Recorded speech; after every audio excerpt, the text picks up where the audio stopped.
우리가 공부하겠습니다. 오늘 할례라는 것이 무엇이고 그 할례를 위해서 쓰여지는 부싯돌 칼이 있어요. 그것에 대해서 우리가 함께 상고해 보겠습니다. 우선 하나님의 백성이 되기 위해서는 구약에는 반드시 할례를 받아야 했습니다.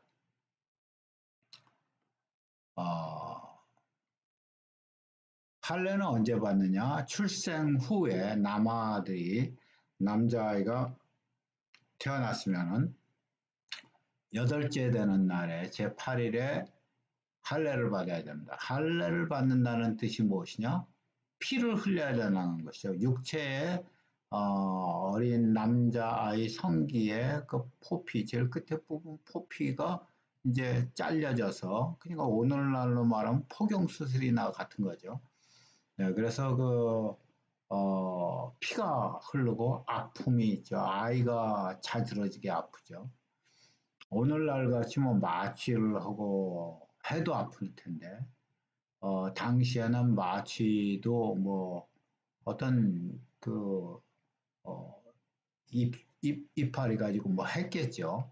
그렇지만은 오늘같이 그런 마취가 되지는 않았을 겁니다.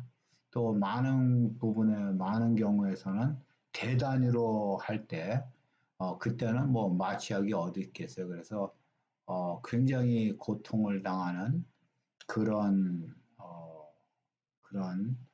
의식이었죠. 그러나 이 의식이 있지 아니하면은 하나님의 백성의 수에 들어갈 수가 없습니다. 그래서 창세기 17장 14절에 보시면은 하나님께서 아브라함에게 말씀하시기를, 이제 아브라함에게 처음으로 할례에 대한 규례를 얘기하시고 할례 언약을 이제 말씀하시면서 할례를 받지 아니한 남자 곧 그 포피를 베지 아니하는 백성은 백성 중에서 끊어지리니 그가 내 언약을 배반하였습니다. 다시 말해서 하나님의 백성이 될 수 없다는 것이죠. 할례가 없으면. 다시 말해서 피 흘리지 않으면 할례가 없다는 것입니다. 출애굽기 12장 48절에 가서 보시면은 유월절을 지키는 것이 있죠. 모세가 이스라엘 백성을 이제 애굽에서 데리고 나오기 전에 유월절이 이제 지켜집니다. 첫 번째 유월절이 지켜지죠. 첫 번째 유월절이 지켜지는 것이 그 이후로 계속해서 유월절이 해마다 지켜지는데, 유월절을 지키는 사람은 할례를 받은 후에야 유월절 절기를 지킬 수 있게 됩니다. 그 유월절 음식을 먹는 사람은 전부 할례를 받아야만 됩니다. 유월절은 어린 양을 죽이는 때고, 유월절은 죄를 넘어가는 때고, 피를 보고 죄를 넘어가는, 그래서 사망을 이기는, 예수 그리스도의 피로 말미암아서, 어린 양의 피로 말미암아서 사망을 이기는 이 유월절, 이스라엘 절기 중에서 가장 첫 번째 나오는 가장 중요한 절기 유월절.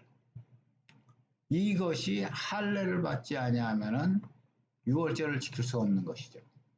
하나님이 내 백성이라고 언약을 하실 때는 유월절을 지키는 사람들, 할례 받은 사람들, 이 하나님의 명령하신 말씀에 따른 약속을 받은 사람들이라는 이 공통 분모가 있습니다. 이것이 하나가 되자 하나님의 말씀이 있고, 그리고 그 말씀에 따라서 할례를 받고, 그 할례를 받은 사람들이 유월절에 참여하고 하는 것이 한 덩어리가 돼서 선민이 되는 언약에 들어가게 되죠. 네. 그럼 오늘 우리가 할례에 대한 기본 지식을 우선 배우겠습니다. 할례라는 것이 도대체 무엇이냐? 네, 오늘날 그냥 포경수술하고는 다른 거죠. 이것은 종교적인 의식입니다. 네, 구약에서 하나님의 백성이 하나님과 하나님의 백성 사이에서 이루어진 종교적인 계약이고 언약입니다. 그럼 할례는 무엇이냐? 할례는 우선 남자의 성기 포피를 잘라내는 의식입니다. 이것은 성기, 남자의 성기를 얘기하기 때문에 분명하게 후손, 자손에 대한 이 seed, 내 씨라고 하는 이 후손에 대한 것이죠. 후손은 구약에서 여자의 후손을 얘기하면서 메시아를 얘기하는 후손을 얘기할 때는 그 후손 중에서 가장 중요한 사상이 뭐냐? 메시아 사상이죠. 그러니까 성기의 포피를 잘라낸다. 그리고 이것은 후손과 연결된 것이다 할 때는 뭐냐면은 그러면 메시아와 관련된 것은 절대로 육체를 통해서는 이루어지지 않는다. 이것이 육체가 잘라져야만 한다는 선언이 바로 할례이죠. 그러니까 육체로는 예수 그리스도를 맞이할 수 없다는 것이죠. 육체로는 그리스도를 영접할 수 없다는 것이죠. 육체의 힘으로는 우리의 육신의 것으로서는 그 어떤 것이라도, 그 어떤 지식이라도, 그 어떤 노력이라도, 그 어떤 능력이라도, 그 무엇이라도 육체의 것이라는, 우리가 아무리 규례를 잘 따라도 우리의 육체로는, 육신으로는 하나님을 기쁘시게 할 수 없고 그리스도를 만날 수 없어 육체의 것을 끊어버리는, 그것이 바로 할례를 얘기하는 것이죠. 육체로는 이루어지지 않는다. 이것이 할례입니다. 이와 같이 고대 사람들도 할례를 저와 같이 받았었죠. 헬라어로서 할례는 페리토메라고 합니다. 이 페리토메라고 하는데, 이 페리토메라고 할 때 이 페리라는 뜻은 주의, 둘레라는 뜻이고, 토메라는 것은 잘라버린다 하는 뜻이에요. 그래서 주의를 동그랗게 잘라버린다 하는 말에서 헬라어로 페리토메가 할례를 얘기합니다. 그런데 이 단어는 신약에서 쓰여지기 전에 구약에서 먼저 쓰여집니다. 구약에서 물라라는 단어로서 먼저 쓰여지는데 이것 역시 포피를 잘라낸다라는 동사 라물, 물라라는 이 명사는 라물이라는 동사에서 포피를 잘라낸다 하는 동사에서 기생된 것이죠. 거기서 파생된 것입니다. 그러므로 결국은 구약이나 신약에서 사용된 원어는 같은 의미를 전달하고 있는데 이것은 무엇을 얘기하냐? 하나님 백성에 포함되고자 한다면은 반드시 후손을 만드는 육체의 도구의 일부분이 피 흘리고 잘려져 나가야 된다는 것이죠. 피 흘리고 잘려져 나가야 된다 하는 것입니다. 이것이 할례의 원어 뜻이죠. 그럼 구약 시대에서 언제 할례를 행했는가? 태어난 지 8일 만에 행했죠.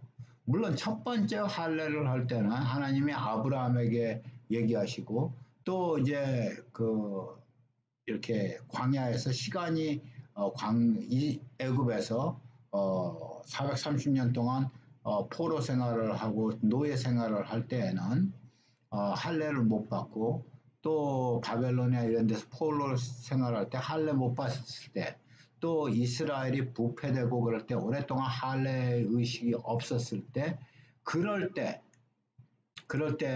후에 나중에 이제 하나님께서 할례를 명하실 때는 성장한 사람들 어른들도 할례를 받지만은 원래는 어떻게 되냐? 원래는 남자아이가 태어난 지 8일 만에 할례를 받는 것이죠.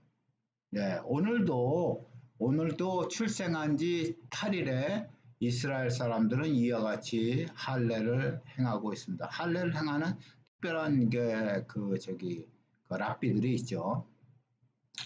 아까 읽었던 것을 조금 더 길게 읽으면 창세기 17장에 9절부터 14절 이와 같이 읽습니다.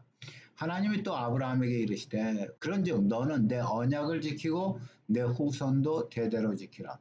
너희 중 남자는 다 할례를 받으라. 이것이 나와 너희와 너희 후손 사이에 지킬 내 언약이라.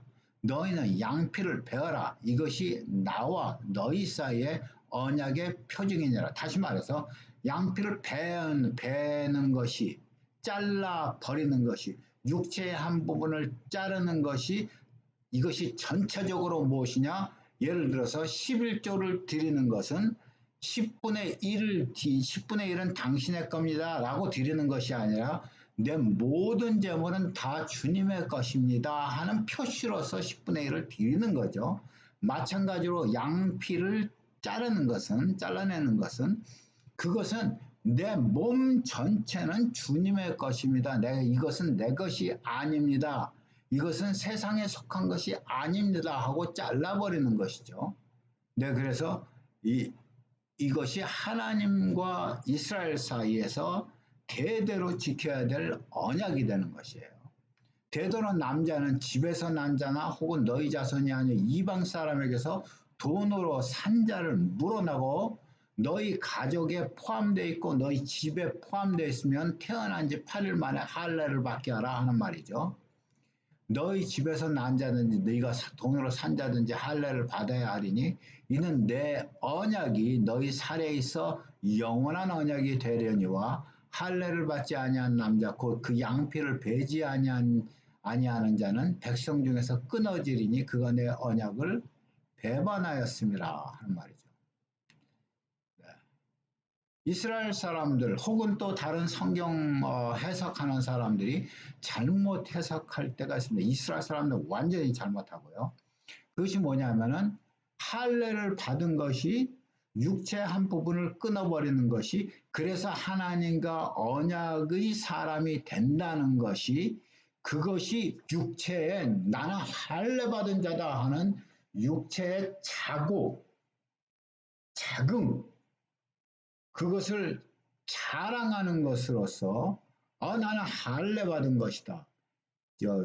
할례 받은 사람이다. 그 뭐 다윗이 블레셋 그 골리앗에게 저 할례 받지 아니한 자가 누구냐 하는 것처럼 그와 같이 자긍하는 의미로서 알지만은 많은 이스라엘 사람들은 그렇게 유대인들은 지금도 그렇지만 실제로는 이 할례라는 것은 내가 육체의 한 부분을 끊어버림으로써 내 육체는 내 것이 아니요 주님의 것이라는 그런 뜻이죠.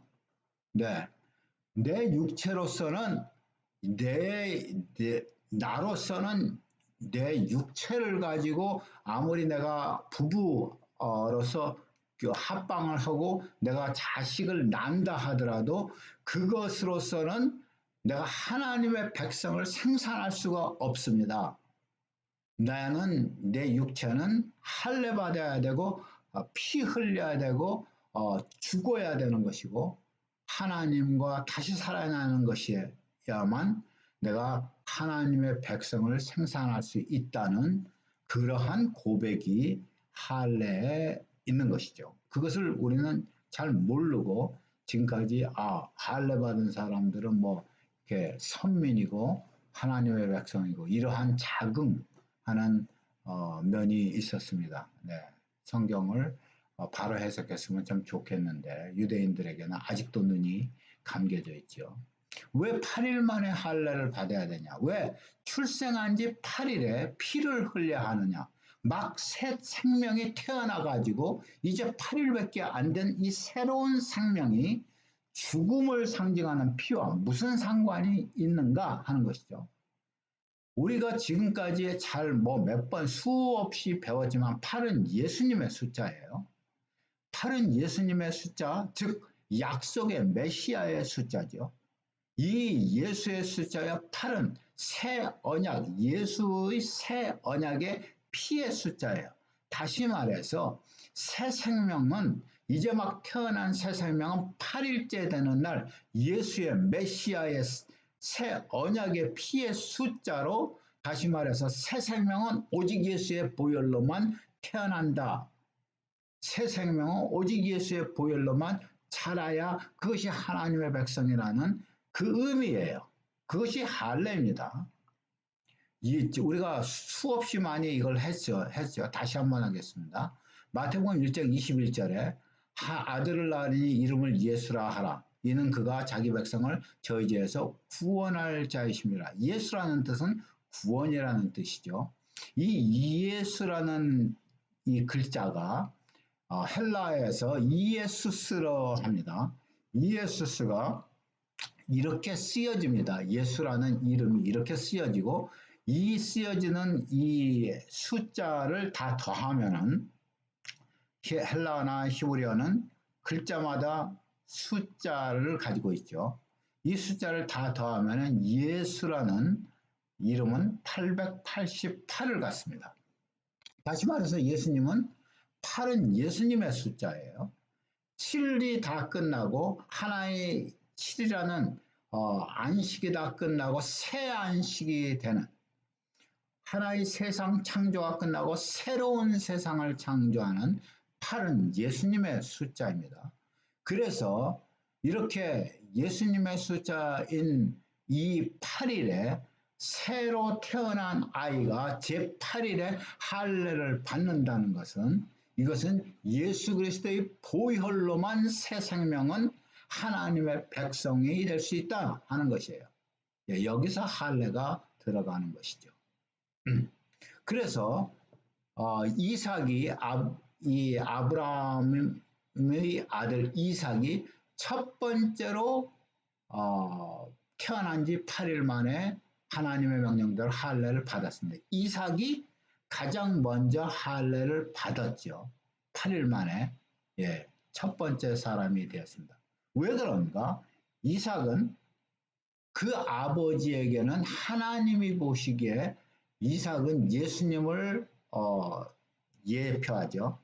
이삭을 모리아 산에서 바쳤을 때 하나님께서 그것을 아브라함에게 네 독자라고 말씀하셨고 네가 사랑하는 아들이라고 말씀하셨습니다. 그것은 하나님의 독자요 하나님의 사랑하시는 아들 예수 그리스도를 말씀하신 거고 아브라함에게 네가 네 독자라도 나를 위해서 아끼지 않냐고 내게 번제로 드리려고 했다 하는 것을 주께서 인정하셨죠.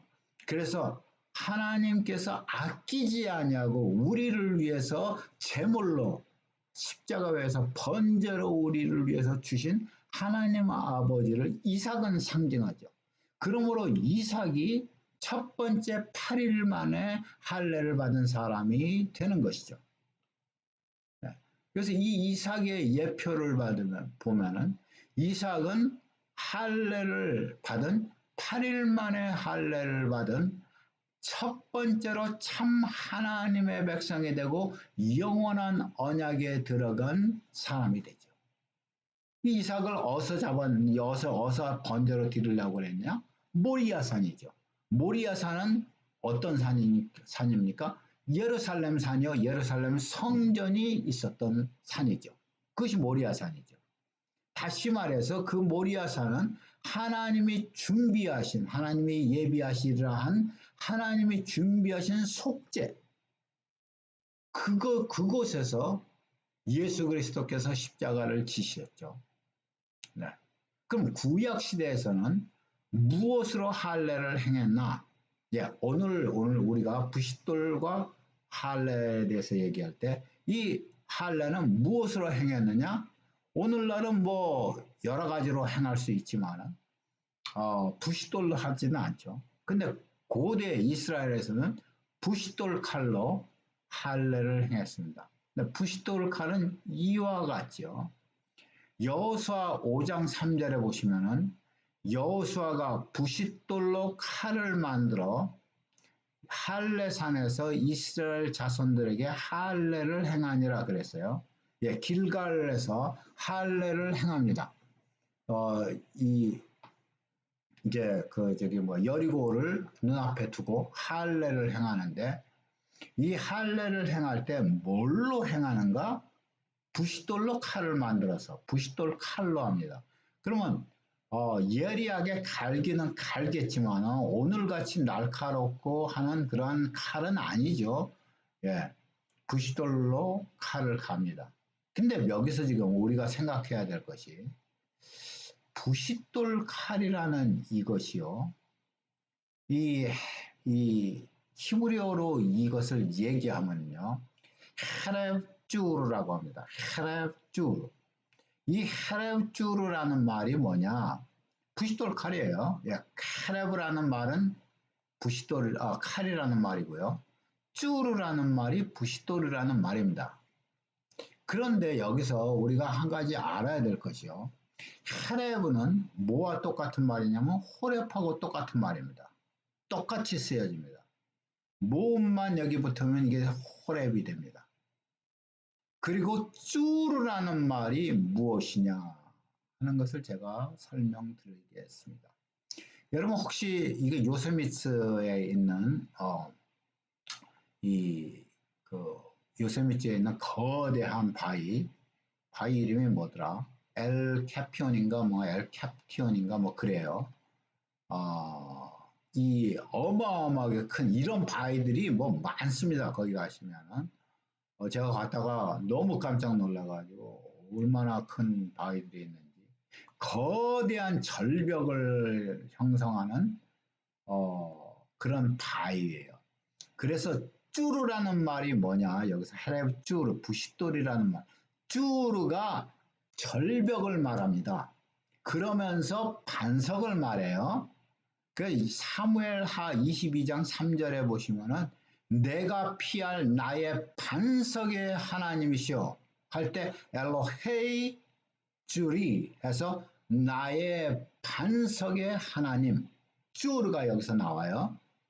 이것이 거대한 나의 반석의 하나님 할 때 이게 조그마한 돌을 조그마한 락을만 말하는 게 아니고 어마어마한 반석을 말합니다. 이와 같은 enormous한, gigantic한 이런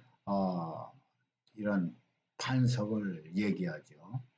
그런데 이 반석 여기에서 나오는 이 바위를 가지고 그 일부분을 가지고 만든 것이 이것이 부싯돌이에요. 이 바위로 만든 것이 부싯돌이에요. 그러니까 이 말은 뭐냐면 반석칼이라고 할 수 있습니다. 예, 반석칼이에요. 그런데 헤레브라는 말, 칼이라는 말이 호레브하고 똑같단 말이에요. 그럼 호레브하고 똑같고 부싯돌이 반석이면 호렙 반석과 똑같은 말이에요. 여러분 부싯돌 칼로 만들었다는 것은 다르게 해석하면은 호렙의 반석으로 만들었다고 말을 해도 같은 말이에요. 출애굽기 17장 반석이 처음 나오는 이 구절이 어디서 나오느냐? 여기서 나옵니다. 출애굽기 17장에서 나옵니다. 출애굽기 17장 6절에 내가 거기서 호렙산 반석 위에 너를 대하여 서리니 너는 반석을 치라. 그것에서 물이 나리니 백성이 마시리라 그랬습니다. 다시 말해서 여러분 지금 반석이 이와 같다고 그랬어요. 이 쭈르의 원래의 의미는 이와 같은 반석입니다. 그런데 하나님께서 내가 반석 위에 호렙산 반석 위에 너를 대하여 서리니 너는 반석을 치라 했으면은 이런데 하나님이 이 위에 서 있을 테니까 네가 치라는 것입니까? 아니면 이렇게 아까 같이 커다란 이 반석 위에 내가 설 테니까 이러한 반석 위에 내가 설 테니까 너는 여기를 쳐라 그럴 겁니까? 지금 어떤 그림이 맞겠습니까? 예. 어떤 사람은 이 사우디아라비아에서 이런 반석을 발견하고 이것이 모세의 반석이고 신에 사는 사우디아라비아에 있다. 이러는 주장을 하는 사람이 있습니다. 저는 아무리 봐도 이런 것은 모세의 반석 같지는 않습니다. 이렇게 나올지는 않았을 것 같아요. 왜냐하면 내가 거기서 호렙산 반석 위에 너를 대하여 서리니 너는 반석을 쳐라.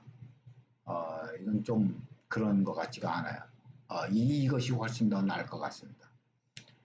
어쨌든 예, 주님이 호렙산 반석이라고 말할 때는 호렙산은 헤렙 다시 말해서 칼이 될 수, 칼과 똑같은 말이고, 반석이라는 쭈르는 부싯돌과 똑같은 말입니다. 그래서 내가 호렙산 반석에 너를 대하여 서니 너는 반석을 쳐라.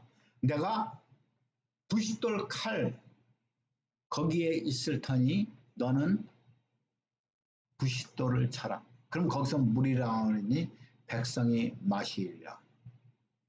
예, 이와 같이 말을 바꿔봐도 그 말에는 이상이 없습니다. 이렇게 말할 수도 있습니다.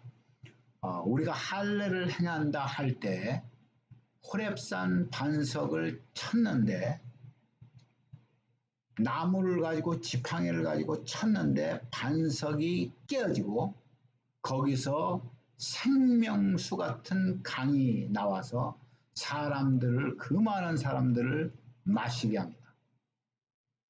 예. 여기서 우리가 할례를 사용하는 부싯돌 칼, 할례를 받으면서 생명의 피가 우리에게 흘러나온다 하는 것은 할례를 집행하시는 분은 하나님이신 것을 우리는 배울 수 있습니다.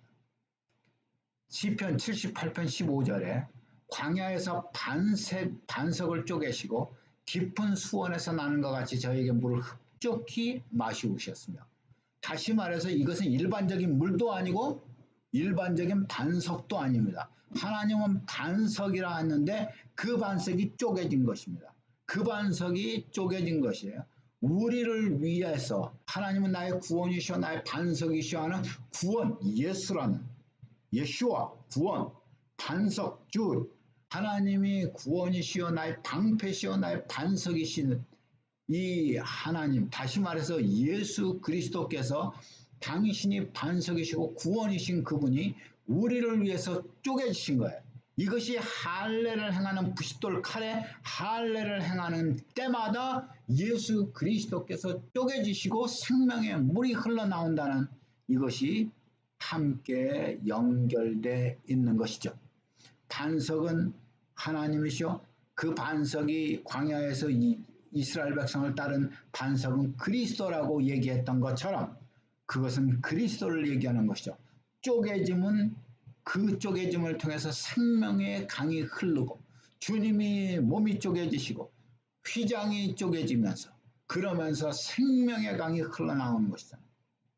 네. 여기서 연관된 중요한 단어들을 보겠습니다. 호렙산 반석 위에 이것이 호렙산, 호렙 반석 쭈르입니다. 근데 부싯돌이 똑같이 쭈르 호렙입니다. 그러면 호렙 쭈르나 쭈르 호렙이나 똑같은 말입니다.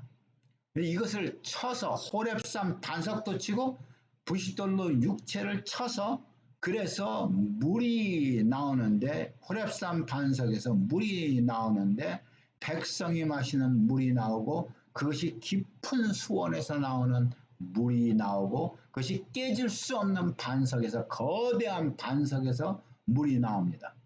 예수 그리스도가 깨지시면서 거기서 생명의 물이 솟아나오는 것이 호렙산 반석과 부싯돌로 인한 할례가 이것이 함께 연관되어서 생명의 물을 우리에게 쏟아내시는 십자가의 영원히 흐르는 생명수 강, 그것을 얘기하는 것이죠. 네. 하나님의 백성이 되기 위한 조건의 할례, 무엇을 목적으로 했습니까? 육의 약속이 아닌 영의 약속을 알게 하기 위해서 할례를 주신 거예요. 이스라엘 백성들은 이것이 육의 약속이라고 생각하고 육신의 하나님의 약속이 붙어 있다고 생각하죠. 그것이 아니죠. 예, 이 할례가 가르치는 것은 육체에 잘린 표시를 새김으로써 내가 하나님의 백성이 됨을 자랑하라는 것이냐, 아니면 육체에 잘린 표시를 새김으로써 하나님의 백성은 육체로는 되지 않는다는 것을 기억하라는 것이냐, 육체는 무의미하다고 잘라버린 것이냐, 어떤 것이 맞겠습니까? 당연히 두 번째가 맞는 것이죠. 빌립보서 3장 4절 5절에 바울이 얘기합니다. 내가 육체를 신뢰할 만하다. 모든 너희 이스라엘 사람들아 유대인들아 들으라. 누가 육체를 신뢰할 만하면 나도 더욱 그렇고 나는 더 그렇다. 나는 8일 만에 할례를 받고 이스라엘 족속의 베냐민 지파의 히브리인 중에 히브리요 율법을 얻는 바리새인요 열심을 얻는 내가 교회를 핍박하고 내가 율법에 의거하는 흠이 없는 자라고 그렇게 얘기했던 이 바울 8일 만에 할례 받은 자야. 네, 육체를 신뢰할 만하지. 그렇지만은 그러면 할례는 육체를 신뢰하라고 육체를 자랑하라고 얘기하는 것이냐? 아니죠. 빌립보서 3장 3절 그 위에 바로 위에서 뭐라고 말합니까? 하나님의 성령으로 봉사하며 그리스도 예수로 자랑하고 육체를 신뢰하지 않는 우리가 곧 할례파다. 할례는 뭘 말하냐? 육체를 자름으로 말미암아서 내가 육체를 신뢰하지 않는다는 것을 말하는 것이 할례예요. 할례의 뜻은 육체 부분을 자름으로써 내가 육체 부분을 자르고 할례를 받아 하나님의 백성이 됐다고 육체를 자랑하는 것이 아니라 육체를 자름으로써 나는 육체를 신뢰하지 않냐고 영적으로 하나님께 나아가고 내가 하나님의 성령으로 봉사하고 그리스도 예수로 자랑하는 육체를 신뢰하지 않는 것이 할례, 진정한 할례는 그런 거예요. 그래서 하나님께서 이스라엘 사람들에게 이제는 마음의 할례를 받으라고 하는 것이죠.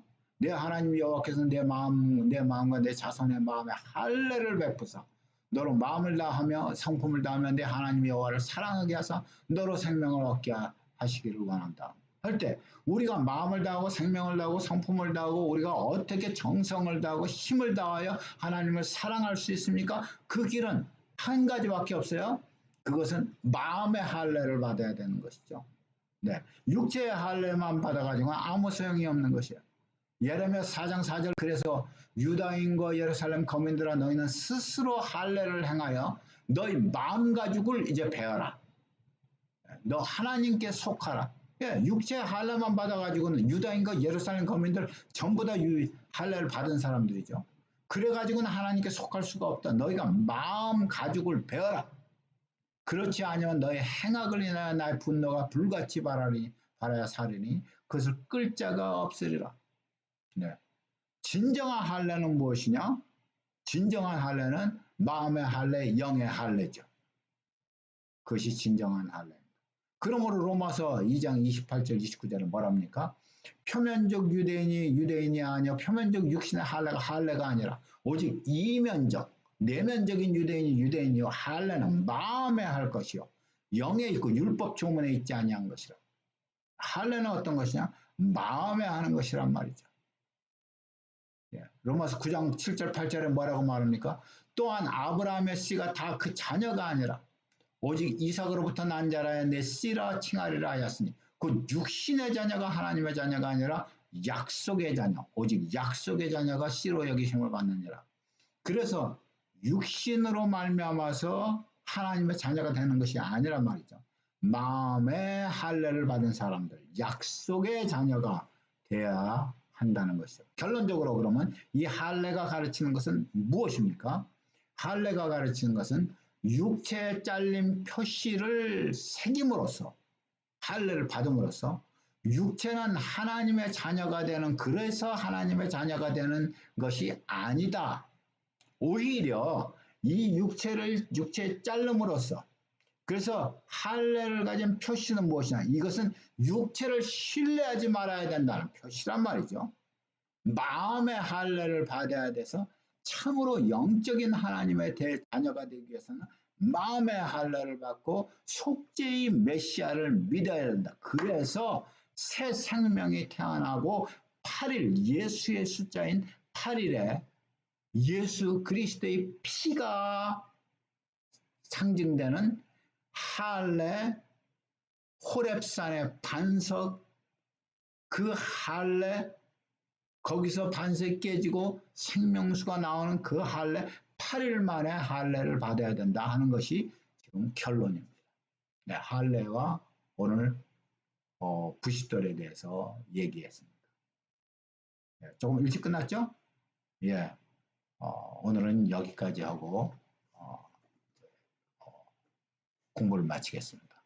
네, 그럼 우리 함께 기도하겠습니다. 사랑의 하나님, 이렇게 주께서 우리에게